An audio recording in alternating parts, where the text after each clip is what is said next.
লাবিব লাবিবের টাকা আচ্ছা, সম্পূর্ণ লাইনটা আগে লিখলেই ভালো। লাবিব লাবিব তারপর হচ্ছে সামি ও সিয়ামের সিয়ামের মধ্যে সিয়ামের মধ্যে কত টাকা, অনুপাতটা কি? 5:4:2 4:2। অনুপাত অনুপাতে ভাগ করে দেওয়া হলো। অনুপাতে ভাগ করে দেয়া হলো। ঠিক আছে, তাহলে আমি অনুপাতটা জানি, তাদের মধ্যে কি অনুপাতে টাকা ভাগ করে দেওয়া হয়েছে সেই অনুপাতটা জানি। তো আমরা তাহলে লিখি লাবিবের টাকা অনুপাত সামির টাকা অনুপাত সিয়ামের টাকা। হ্যাঁ, অনুপাতটাই যেহেতু দেওয়া আছে তাহলে আমি অনুপাতটা শুধু আলাদা লিখলাম যে লাবিবের টাকার অনুপাত সামির টাকার অনুপাত সিয়ামের টাকার অনুপাত সমান হচ্ছে 5:4 5:4:2। বুঝছো এই লাইনটা? বুঝছো কিভাবে হইলো? জি স্যার। আচ্ছা, এখন দেখো কার টাকা দিয়ে দিছে। জিয়া সিয়ামের আহ সিয়ামের টাকা 180 টাকা পেল। সিয়াম 100 মানে এই অনুপাতে ভাগ করে দেওয়ায় সিয়াম পাইছে কত? 180 টাকা, তাই না? তাহলে সিয়াম পেল উম সিয়াম পেল কত টাকা? 180 টাকা। আচ্ছা, তাহলে আমরা লিখবো সিয়াম পেল কত টাকা? 180 টাকা। সিএম এর টাকাটা জানি, তাহলে এখন কার টাকা কি বাকি দুইজনের টাকা বের করতে হবে। বাকি দুইজন হচ্ছে লাবিব ও সামি। তো লাবিব ও সামি। আচ্ছা, তাহলে সামির টাকা আর সিয়ামের টাকার অনুপাতটা আবার লিখি। তিনজনের অনুপাত থেকে আমরা ভাগ ভাগ করব। প্রথমে সামির টাকার অনুপাত সিয়ামের টাকা এই দুইজনের টাকার অনুপাত কি? দেখো, সামির টাকা দ্বিতীয় রাশি আর তৃতীয় রাশি, দ্বিতীয় রাশি আর তৃতীয় রাশি দিতে হবে। এইটুকু বুঝছো কিনা বল? এইটুকু বুঝছো কিনা বল? মানে জি তিনজনের স্যার। বাদ দিছি, সামির টাকা সিয়ামের টাকার অনুপাতটা শুধু লিখছি। তো আমার এখানে দেখো, সিএম এর টাকা আমি জানি, সিএম কত টাকা পাইছে? 100 টাকা, 180 টাকা। তাহলে আমরা লিখবো বা সামির টাকা অনুপাত সিএম এর টাকা তো জানি 180 টাকা, সমান সমান 4:2। এখন দেখো, খুব সহজেই সামির টাকা বের হয়ে চলে আসবে। সামির টাকা সামির টাকা অনুপাত 180 টাকা, হ্যাঁ, সমান সমান 4:2 বা 2/4। হ্যাঁ, ভগ্নাংশ বানাইলাম। এখন সামির টাকা বাম পাশে থাকবে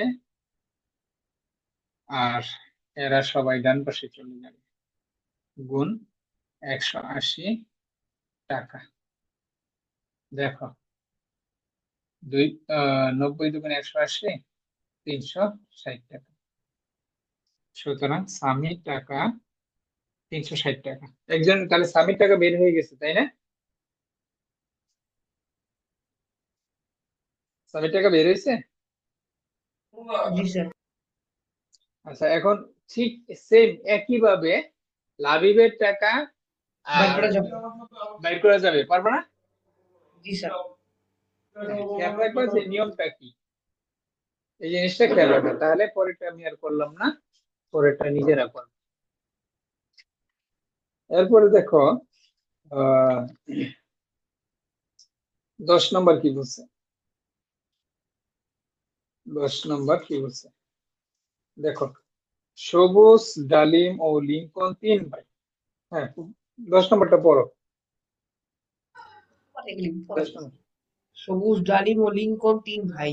তাদের পিতা 6,300 টাকা তাদের মধ্যে ভাগ করে দিলেন। এতে সবুজ ডালিমের পাঁচ তিন 3/5 অংশ এবং ডালিম লিংকনের দ্বিগুণ টাকা পায়। প্রত্যেকের টাকার পরিমাণ বের করো।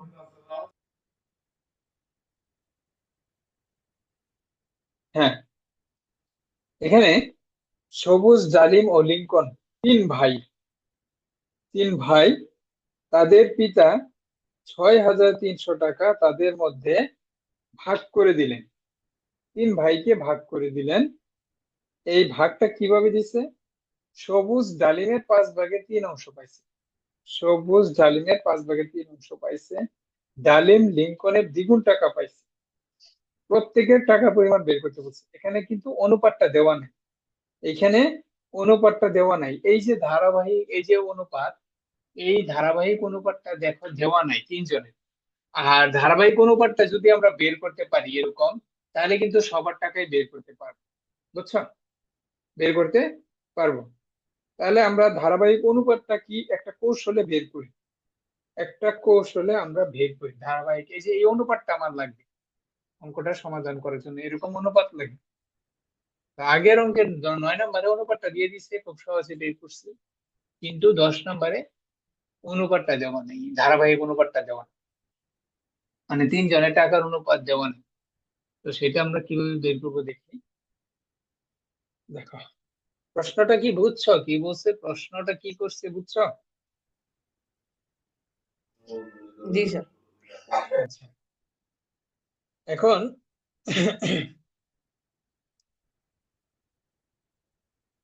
ভাগ করে দিলেন 6,300 টাকা।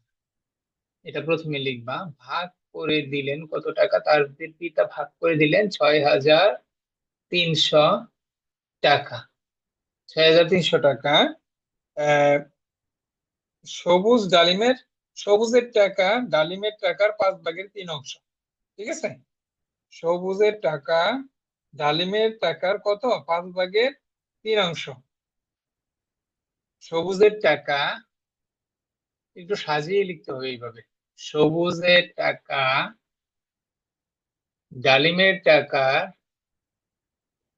ডালিমের টাকার কত অংশ পেল? 5/3 অংশ পায়। 3 অংশ পায়। এটাই তো প্রশ্নে বলছে, তাই না? সবুজের যে টাকা পায় সে জি স্যার। টাকাটা হচ্ছে ডালিমের টাকার 5/3 অংশ। তাহলে আমরা এটা অনুপাতে কনভার্ট করি। অনুপাতে কনভার্ট করি। দ্বিগুণ বা হ্যাঁ, কনভার্ট করব যে সবুজের টাকা, সবুজের টাকা অনুপাত ডালিমের টাকা, দুইজনের টাকার অনুপাত হচ্ছে কত? 5/3। হ্যাঁ, বা আমরা সরাসরি 3:5ও লিখতে পারি, যেটা ইচ্ছা। হ্যাঁ, কারণ আমরা জানি ভগ্নাংশকে অনুপাত বানানো যায়, তাই না? জি স্যার। আচ্ছা, তাহলে এখন দেখো, সবুজের টাকা ডালিমের টাকার অনুপাত পেয়ে গেছি। এখন বাকি, বাকি আর কার টাকা আছে? ডালিম লিঙ্কনের দ্বিগুণ টাকা পায়। আচ্ছা, আবার আচ্ছা, এখানে আমরা একটু নিচে লিখি, কারণ এই লাইনের একটু কাজ আছে। এটা আমরা পরে বুঝবো নিচে লাইনটা করার পর। আচ্ছা, আবার আহ ডালিম লিঙ্কনের দ্বিগুণ টাকা পায়। ডালিম লিঙ্কনের দ্বিগুণ টাকা পায়।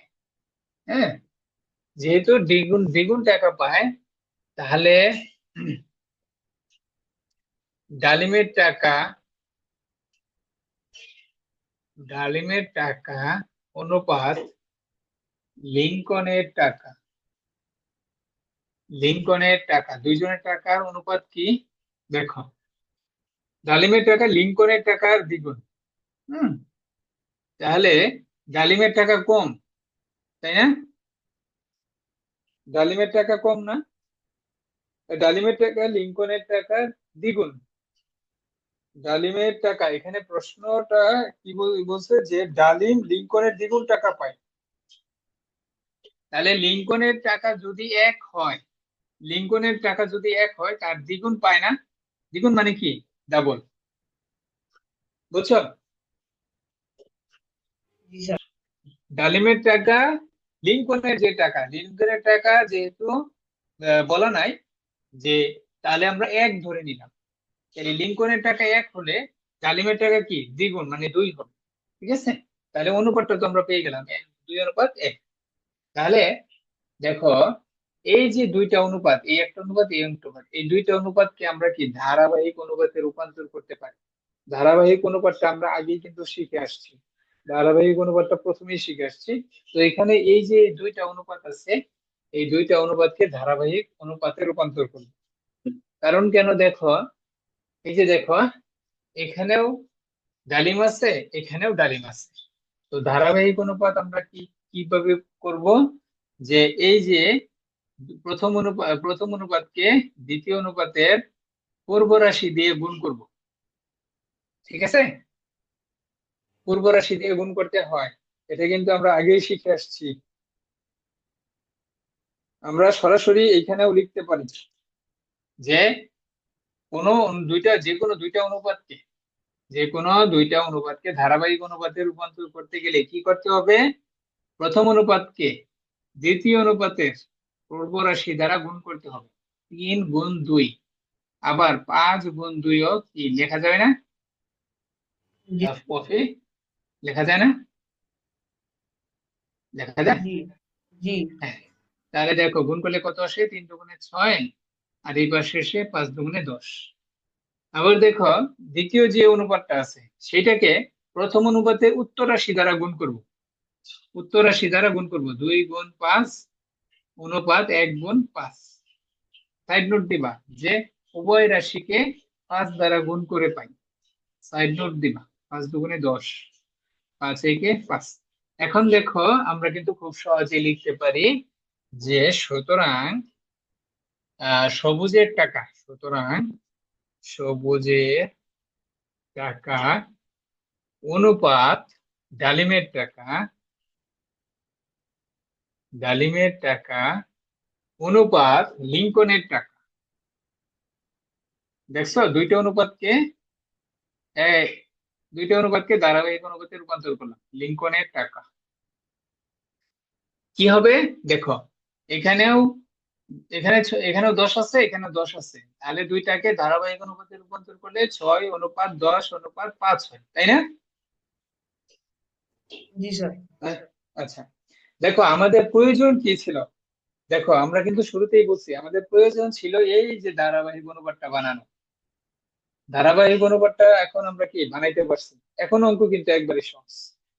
এখন এই যে 6,300 টাকা, সেটা কি সবুজ পাবে। এই যে 6,300 টাকার এই যে সবগুলো অনুপাত যোগ করলে যে যোগফল হবো, সেই অংশের 6 অংশ সবুজের টাকা হবে। এই যে ধারাবাহিক টাকা ভাগ করার নিয়মটা কি শিখছিলাম না, যে অনুপাত গুলোর যোগ, প্রথমে কি অনুপাত গুলোর যোগফল বের করতে হয় না? জি স্যার। হ্যাঁ, তাহলে লিখবা অনুপাত গুলোর যোগফল, এখানে এখানে অনুপাত গুলোর যোগফল প্রথমে বের করতে হবে। হ্যাঁ, যোগফল কি কি আছে, অনুপাত 6+10+5 কত হয়, 16+5 21। তাহলে তাহলে তাহলে বলো, সবুজ কত টাকা পাবে, সবুজ কত টাকা পাবে? বা 2100 টাকা। সবুজের টাকার পরিমাণ কত হবে বলো দেখি। সবুজের টাকার পরিমাণ কত হবে বলতো। এই যে 6,300 টাকাকে দিতে ভাগ করতে হবে 3 জনের মধ্যে, তাহলে প্রথমে 6,300 টাকা লিখবা। 300 টাকা কত অংশ, মোট 21টা, 21টা, মোট 21টা ভাগ করতে হবে। 10, 6 আর 5, মোট 21টা ভাগ করতে হবে। ঠিক আছে, 21 ভাগের সে কতটুকু পাবে? 6 ভাগ পাবে। 21 ভাগের 6 ভাগ পাবে হচ্ছে সবুজ, তাই কিনা বলো? জি স্যার। হ্যাঁ, আমরা কিন্তু গতদিন এই ধারাবাহিক অনুপাত আলোচনা করছি, দেখছো? ধারাবাহিক অনুপাত যদি না বুঝো তাহলে এটা পারবে না। আমাদের এইরকম অঙ্ক থাকলে প্রথমে এরকম ধারাবাহিক অনুপাত বের করতে হবে, তারপর অনুপাত গুলো যোগ করবা, যোগ করার পর এই যোগফলটা নিচে বসাবা, আর যার টাকা বের করবা তার অনুপাতটা বসাবা। তার যার টাকা, সবুজের টাকা বের করতেছি, তার টাকার অনুপাতটা উপরে বসাবো, তার অনুপাতের রাশিটা কত? 6। ঠিক আছে, তাহলে এখন আমরা কাটাকাটি করব। কাটাকাটি করলে কত পাবো? 3 একে 3, 3 দুগুণে 6, তাহলে কত আসলো? 300। ঠিক আছে, তাহলে 1800 টাকা। 1800 টাকা এখানে অংশ লিখবা, প্রথম লাইনে অংশ লিখবি, নিচের লাইনে এসে টাকা হয়ে যাবে, কারণ এত টাকার এত অংশ, মানে টাকা কিন্তু অংশ, কাটাকাটি করলে টাকা চলে আসবে 1800 টাকা। দেখো এই পর্যন্ত বুঝছো কিনা?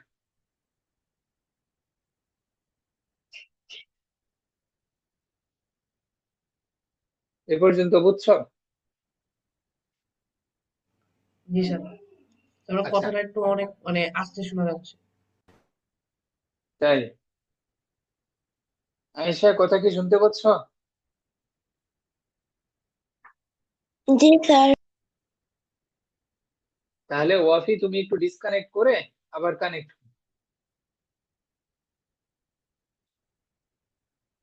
তুমি আবার রিজয়েন করো।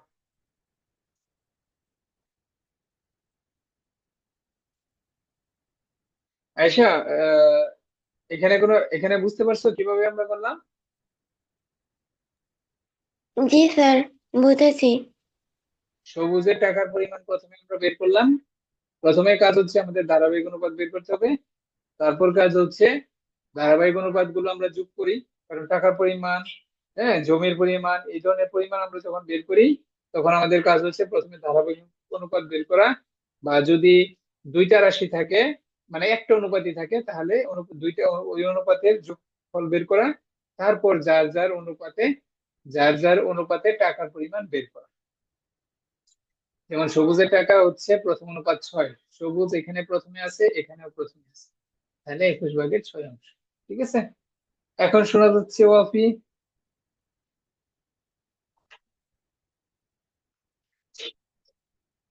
আচ্ছা, দেখো সবুজের টাকা বের হইলো, এইভাবে আমরা কি অনুরূপ ভাবে ডালিমের টাকা বের করি। ডালিম কত টাকা পাবে? ডালিমের টাকার আমাকে পরিমাণ, একটু 2 মিনিট সময় দেবেন, আমি আসতেছি। ডালিমের টাকার পরিমাণ কত? 6300 টাকার কত অংশ পাবে বলতো? ডালিম কতটুকু, কত টাকা, কত হবে? 21 ভাগের কত হবে বলতো? এসে এখানে বলতো কত হবে 21 ভাগের কত?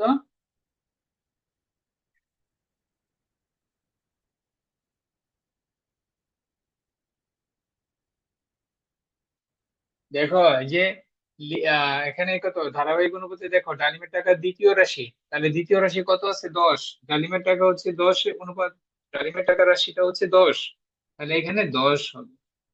ঠিক আছে, তাহলে আবার কাটাকাটি করলে সেই 300 হবে, 300 কে 100 দিয়ে গুণ করলে 3000 হবে, 3000 টাকা।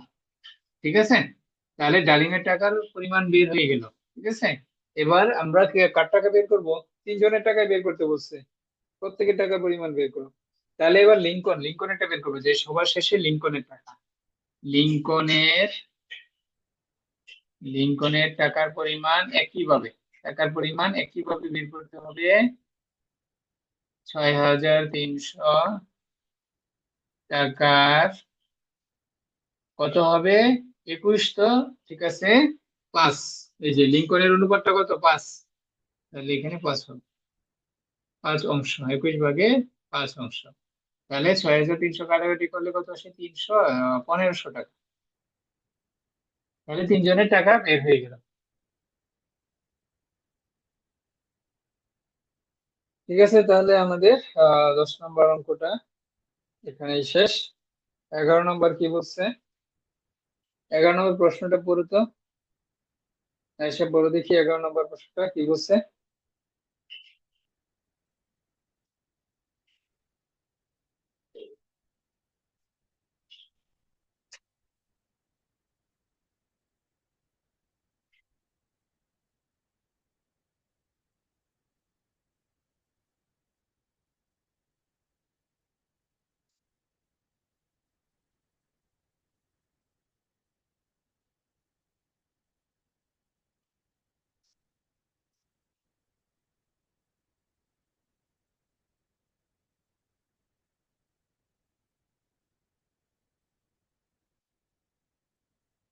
শুনে যাচ্ছে? এসে প্রশ্নটা পড়ো তো, 11 নম্বর প্রশ্নটা কি বলছে।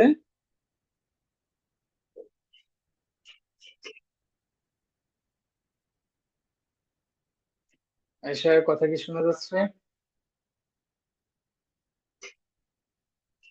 ওয়াফি কথা শুনতে পাচ্ছ? জি স্যার। 11 নম্বর প্রশ্নটা পড়ো, কি বলছে।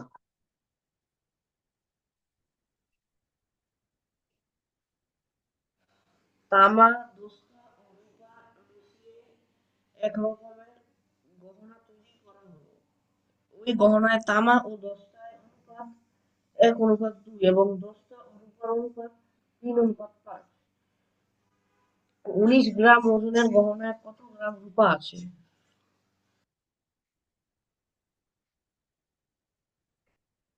তোমার কথা ক্লিয়ার আসতেছে না, হেডফোনের বোধহয় সমস্যা আছে। আচ্ছা, প্রশ্নটা আমি পড়ি। দেখো, 11 নম্বর বলছে তামা, দস্তা ও রূপা মিশিয়ে একটা গহনা তৈরি করা হলো। ওই গহনায় তামা ও দস্তার অনুপাত হচ্ছে 1:2 এবং দস্তা ও রূপার অনুপাত হচ্ছে 3:5। তাহলে 19 গ্রাম ওজনের ওই গহনাটার ওজন হচ্ছে 19 গ্রাম। ওই গহনাটাতে কোন জিনিসটা কত অনুপাতে আছে সেটা বলা আছে। তো এখন আমাকে বলছে ওই 19 গ্রাম ওজনের গহনায় কত গ্রাম রূপা আছে, কত গ্রাম রূপা আছে। ঠিক সেম আগের কাজই, এই যে এই অঙ্কটা যেভাবে করলাম, প্রথমে আমাদের কাজ হবে ধারাবাহিক অনুপাত বানানো, যে এরকম ধারাবাহিক অনুপাত বানাইতে হবে। তারপর 19 গ্রাম তো বলাই আছে, তো অনুপাত গুলো যোগ করবা, যোগ করার পর এই যে 19 গ্রাম এর অনুপাত গুলো যোগ করলে যা আসবে যোগফল নিচে বসাবা, আর যারটা বের করবা তার অনুপাতটা উপরে বসাবা। বুঝেছো কিভাবে করবা? সেম এই নিয়মে এই অঙ্কটাই, সেম এই অঙ্কটাই, বরং এর চেয়ে আরো আহ, ছোট হবে। বুঝছো? জি স্যার। পারবা তাইলে এটা 12 নম্বর করতে হবে। 12 নম্বর বলো, 12 নম্বর প্রশ্নটা কি বলছে। দুইটি সমান মাপের গ্লাস শরবতে পূর্ণ আছে। হ্যাঁ, দুইটি সমান মাপের গ্লাস মানে গ্লাস দুইটার আয়তন একই। হ্যাঁ, দুইটা গ্লাস একই, একটা গ্লাস ছোট একটা গ্লাস বড়, জিনিসটা এরকম না, দুইটা গ্লাস সমান। বলছে যে দুইটা সমান মাপের গ্লাস শরবতে পূর্ণ আছে, শরবতে পূর্ণ আছে। ওই শরবতে পানি ও সিরাপের অনুপাত যথাক্রমে প্রথম গ্লাসে 3:2 আছে, মানে পানিটা বেশি আছে, পানি আছে 3, সিরাপের অনুপাতটা হচ্ছে 2। দ্বিতীয় গ্লাসে দ্বিতীয় গ্লাসেও পানি বেশি, 5:4, 4, সিরাপ 4 অনুপাতে আছে। ওই দুটি গ্লাসের শরবত একত্রে মিশ্রণ করলে পানি ও সিরাপের অনুপাত নির্ণয় করো। হ্যাঁ, ওই দুইটা গ্লাসের শরবত আবার একত্রে মিশাই ফেলেছে, একটা অন্য একটা জায়গায় বা অন্য একটা গ্লাসে মিশাই ফেলেছে। সেইখানে তাইলে পানি ও সিরাপের অনুপাত কত থাকবে এটাই বের করতে বলছে। বুঝছো কি? এটা একটা বাস্তবধর্মী একটা উদাহরণ অঙ্ক, বাস্তবধর্মী একটা অঙ্ক। হ্যাঁ, দেখো তোমরা কখনো যদি একটা গ্লাসে 3:2 রেশিওতে পানি সিরাপ নিছো আর বা চিনি নিছো, হইতে পারে যে কোনো কিছু, আরেকটা গ্লাসে পানি এবং 4 অনুপাত, পানি এবং সিরাপ নিছো 4 অনুপাত। তাহলে ওই দুইটা গ্লাসের শরবত একত্রে যখন মিশায় ফেলবা, তখন সেখানে আসলে পানি এবং সিরাপের অনুপাতটা কত হবে, এটা যদি কেউ জানতে চায় বা তোমার প্রয়োজন পড়ে, তখন কিভাবে বের করবে? এটা খুবই একটা বাস্তবধর্মী উদাহরণ। তোমরা ভবিষ্যতে যখন ল্যাবরেটরিতে কাজ করবে তখন এই ধরনের ক্যালকুলেশন তোমাদের লাগবে।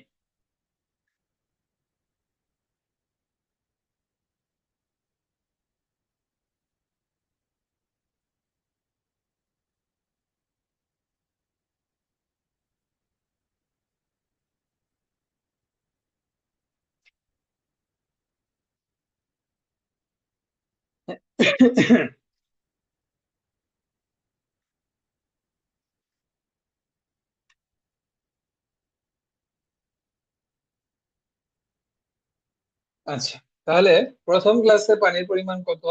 প্রথম গ্লাসে প্রথম গ্লাসে প্রথম গ্লাসে হ্যাঁ, প্রথম গ্লাসের ক্ষেত্রে পানি ও আম, পানি অনুপাত সিরাপ কতটুকু আছে? পানি সিরাপের অনুপাত কত দিয়েছে? 3:2। 3:2। তাহলে অনুপাতটির যোগফল, অনুপাত গুলোর প্রথমে যোগফল বের করবা। অনুপাত গুলোর যোগফল কত? 3+2 = 5। তাহলে তাহলে প্রথম গ্লাসে পানির পরিমাণ কত? তাহলে লিখবা প্রথম গ্লাসে প্রথম গ্লাসে পানির পরিমাণ কত? পানির পরিমাণ হচ্ছে 5/3 হ্যাঁ, টোটাল গ্লাসটাকে আমরা যদি 5টা ভাগে ভাগ করি, সেই 5/3 হচ্ছে তোমার পানি। 5/3 পানি। দেখো এই লাইনটা বুঝছো কিনা?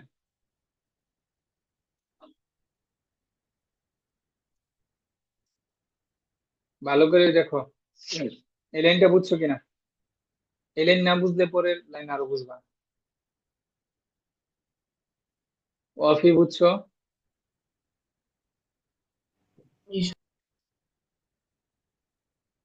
টোটাল পানি আর সিরাপ আছে 3:2। বা তোমরা এটাকে কল্পনা করতে পারো, যেখানে 3:2 মানে কি, গ্লাসটাকে মোট 5টা ভাগ করলাম। 3 আর 2 যোগ করে 5। গ্লাসটাকে মোট 5টা ভাগ করলাম বা দাগাইলাম। অনেক সময় দেখবে গ্লাসের দাগানো থাকে, বা তুমি নিজেও দাগাইতে পারো। একটা গ্লাসকে সমান 5 ভাগে ভাগ করলাম, 5/3 ভাগ নিলা পানি। 3 দাগ পর্যন্ত পানি নিলা, বাকি 2 দাগ সিরাপ মিশাইলা। তাহলে গ্লাসটাতে মোট কয়টা দাগ হইলো? 5টা দাগ। সেই 5টা দাগের মধ্যে 5/3 থাকবে পানি, কারণ আমরা শুরুতেই 3 দাগ পর্যন্ত পানি নিছি। তাহলে পানির পরিমাণ হবে কত গ্লাসে? প্রথম গ্লাসে 5/3। একটু ক্লিয়ার আশা করি, কোনো সমস্যা নেই। তাহলে পানির পরিমাণ বের করছি। এবং প্রথম গ্লাসে তাহলে সিরাপের পরিমাণ কত? সিরাপের পরিমাণ কত? দাগ তো 5টাই আছে, 2 অংশ, 5/2। ঠিক আছে, এটা একটু ভিন্ন ধরন টাইপের অঙ্ক, কিন্তু অনুপাত রিলেটেড, সমস্যা নেই। তাহলে প্রথম গ্লাসের ঘটনা যা আছে সব লিখে ফেলছি। পানি কতটুকু আছে, সিরাপের পরিমাণ কত অংশ আছে, সেটা লিখে ফেলছি। এবার দেখো দ্বিতীয় গ্লাসের ঘটনা শুরু করব। দ্বিতীয় গ্লাসে দ্বিতীয় গ্লাসে পানি আর সিরাপের অনুপাত কত? পানি আর সিরাপের অনুপাত কত? কত? 5:4। 5:4। তাহলে দ্বিতীয় গ্লাসটা প্রথম 5 দাগ পর্যন্ত নিচ্ছি পানি, যা বাকি 4 দাগ পর্যন্ত আছে সিরাপ। তাহলে মোট কয়টা কয়টা দাগ আছে? 9টা দাগ আছে। তাহলে অনুপাতগুলোর যোগফল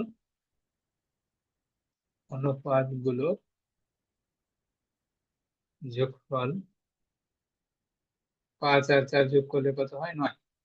তাহলে আমরা লিখব দ্বিতীয় গ্লাসে, সুতরাং দ্বিতীয় গ্লাসে পানির পরিমাণ কত? 9/5 পানি। এবং এবং সিরাপের পরিমাণ কত? 9/4। ঠিক আছে, তাহলে কোন গ্লাসে কত অংশ পানি এবং সিরাপ আছে সেটা কিন্তু আমরা পেয়েছি। তাহলে মিশ্রণ এখন যেহেতু মিশাই ফেলছি, এখন কি দুইটা গ্লাসের পানি একসাথে মেশানো হয়েছে। দুইটা গ্লাসের, এই যে দুইটা গ্লাসের পানি একসাথে মিশানো হয়েছে। মিশাইলে কি হবে? প্রথম গ্লাস আর দ্বিতীয় গ্লাস একসাথে যোগ হবে, যোগ করতে হবে। লিখবা মিশ্রণে মিশ্রণে পানির পরিমাণ, মিশ্রণে পানির পরিমাণ কত হবে? দেখো, পানি আছে প্রথম গ্লাসে 5/3 অংশ, তাহলে 5/3 লিখবা। আর দুইটা দ্বিতীয় গ্লাসে 9/4, 9 ভাগের কত? 5 অংশ। 9/5 অংশ, তাহলে দুইটা অংশ যোগ হবে। যখন মিশাই ফেলবে তখন দুইটা গ্লাস যোগ করে দিবা। 9/5 লসাগু কত? 45 মনে হয়। হ্যাঁ, তাহলে 27, আর এখানে কত? 25 যোগ করলে কত হয়? 45/12, 52 অংশ। ঠিক আছে। পানির পরিমাণ আবার এবং মিশ্রণে, মিশ্রণে পানির পরিমাণ বের করছি, মিশ্রণে সিরাপের পরিমাণ বের করি। সিরাপের পরিমাণ কত? সিরাপের পরিমাণ হচ্ছে তোমার এই এই যে 5/2 অংশ, 5/2 অংশ। আর হচ্ছে আহ সিরাপ, দ্বিতীয় গ্লাসের সিরাপ কতটুকু? 9/4 অংশ, 9/4 অংশ, 9/4 অংশ। ঠিক আছে, তাহলে এইবারও 45, 9 5 9 18, আর হচ্ছে 5 20, তাহলে কত হয়? 38, 45/38 অংশ। বুঝছো?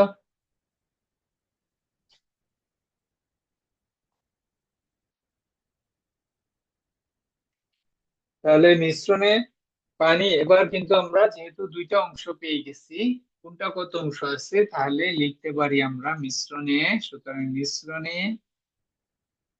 পানি আর সিরাপের অনুপাত,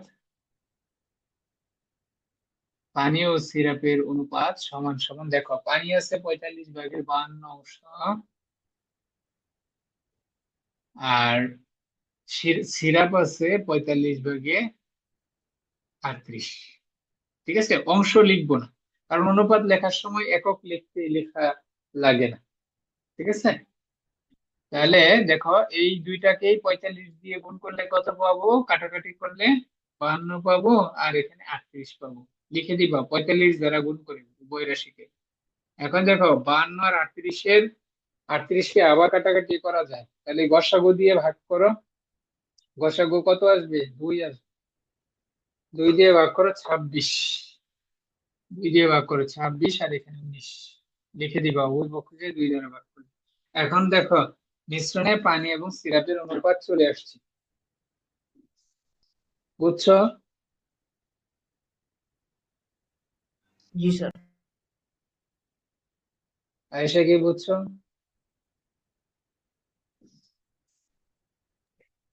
জি আচ্ছা, তাহলে আমাদের আহ মোটামুটি শেষের দিকে 13 নম্বর। দেখো তো 13 নম্বর পড়বা কিনা। 13 নম্বর পারার কথা দেখো।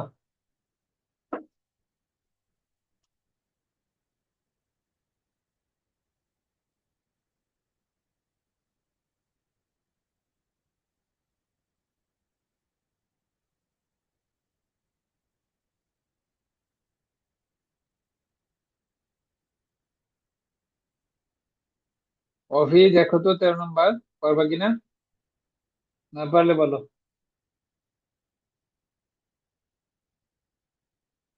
স্যার পারবো। হ্যাঁ, কারণ এই ধরনের অঙ্ক একটু আগেই করছি। প্রথম কাজ হচ্ছে ধারাবাহিক অনুপাতে করে ফেলবা, শেষ। ধারাবাহিক অনুপাত করে ফেললেই আনসার চলে আসবে। তারপর দেখো 14 নম্বর। 14 নম্বর দেখো,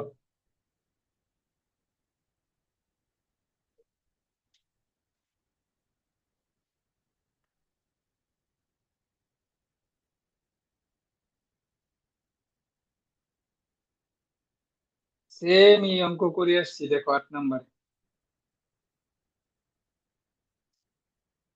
14 আর 8 সেম।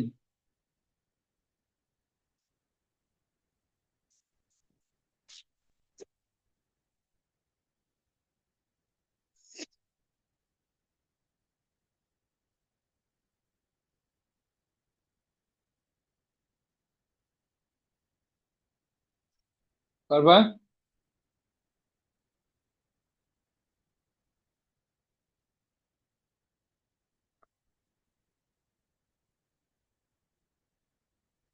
Coffee 14 number.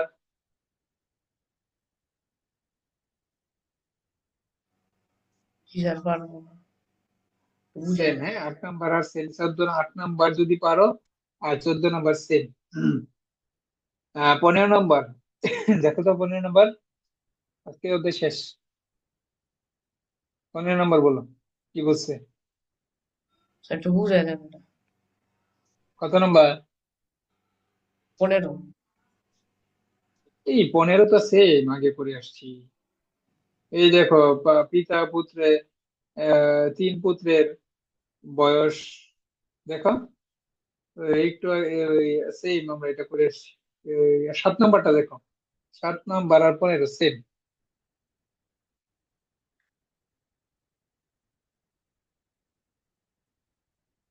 দেখো আগে দেখো, না পারলে পরে করবো।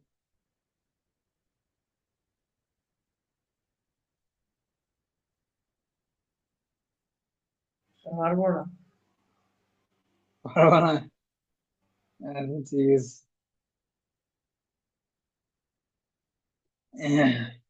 7 নাম্বার পড়ছো? আমার তো মনে হয় করো নাই বাসায়। বাসায় যদি করতা, এটা আর এটা দেখো same।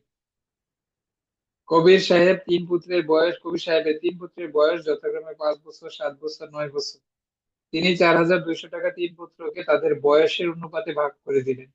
আর এখানে তো খালি শিক্ষার্থী, তারা যদি যথাক্রমে ষষ্ঠ, সপ্তম, অষ্টম শ্রেণীর শিক্ষার্থী হয়, তিনি শ্রেণী অনুপাতে, মানে কে কোন ক্লাসে পড়ে, আগে দিচ্ছে বয়সের অনুপাতে টাকা ভাগ করে, আর এখানে দিচ্ছে হচ্ছে কে কোন শ্রেণীতে পড়ে সেই অনুপাতে ভাগ। যে ছোট ক্লাসে পড়ে সে কম টাকা পাবে, যে সপ্তম শ্রেণীতে পড়ে সে বেশি পাবে, যে অষ্টম শ্রেণীতে পড়ে সে 8 অনুপাতে পাবে, যে সিক্সে পড়ে সে 6, মানে 6 রেশিওতে পাবে। আর যে 7-এ পড়ে সে 7 রেশিওতে পাবে, যে 8-এ পড়ে সে 8-এর রেশিওতে পাবে। হ্যাঁ, আগে কি ছিল দেখো, 7 নাম্বারে, যে যার 5 বছর সে 5 অনুপাতে পাবে, যে 7 বছর যে 7 অনুপাতে পাবে, যে 9 বছর সে 9 অনুপাতে পাবে। এবার কি কিছুটা ক্লিয়ার হয়েছে, না মাথায় ঢুকে নাই?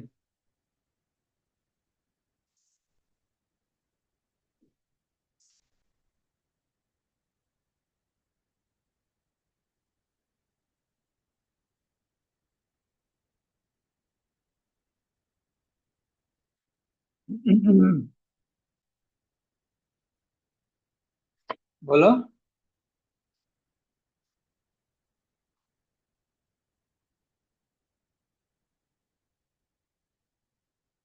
করো নাই 7 নাম্বার অঙ্কটা করো নাই, করলে ইজিলি পারতা। বাসায় করতেছো না, ফাঁকি দিচ্ছ, ভবিষ্যতে টের বাবা।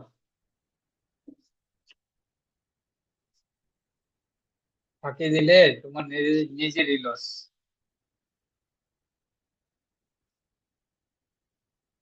যদি ফাঁকি না দাও সবার চেয়ে এগিয়ে থাকবে।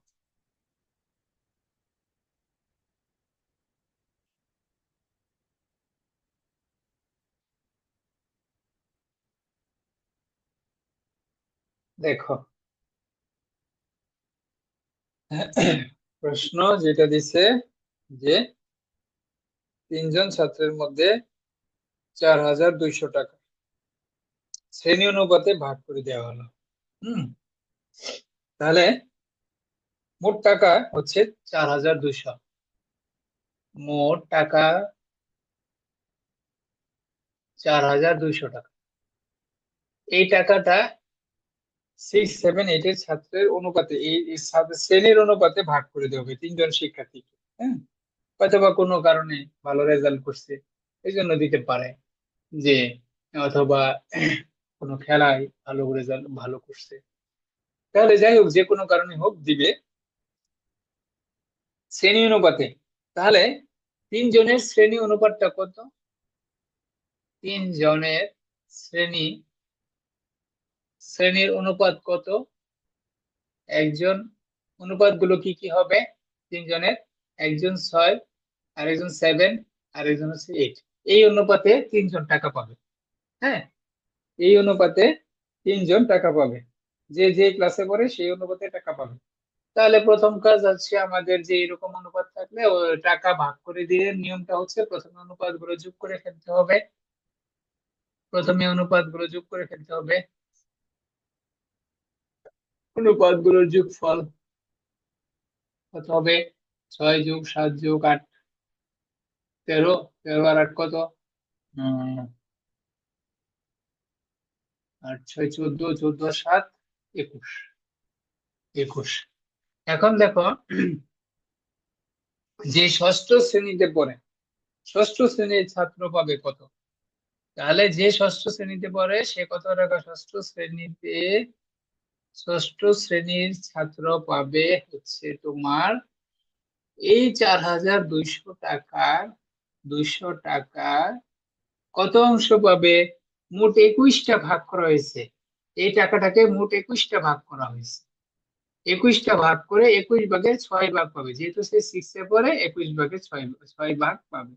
ঠিক আছে, 21 ভাগে 6 ভাগ পাবে। হ্যাঁ, তাহলে এখন যদি আমরা কাটাকাটি করি কত আসবে? 200, 2 2 কি 2, 2 দুগুণে 4, হ্যাঁ 200 আসবে। তাহলে এখন 1200 টাকা। এবার বুঝছো? এবার কি বুঝছো? জি। হ্যাঁ, সেম বয়সের অঙ্কটা। এরপর এরপর পারবা না, সপ্তম শ্রেণীর ছাত্র পাবে কত? পারবা না? জি। অষ্টম শ্রেণীর ছাত্র পাবে সেম। এটাকে হুবহু লিখে দিবা, শেষ। কি কঠিন অনেক?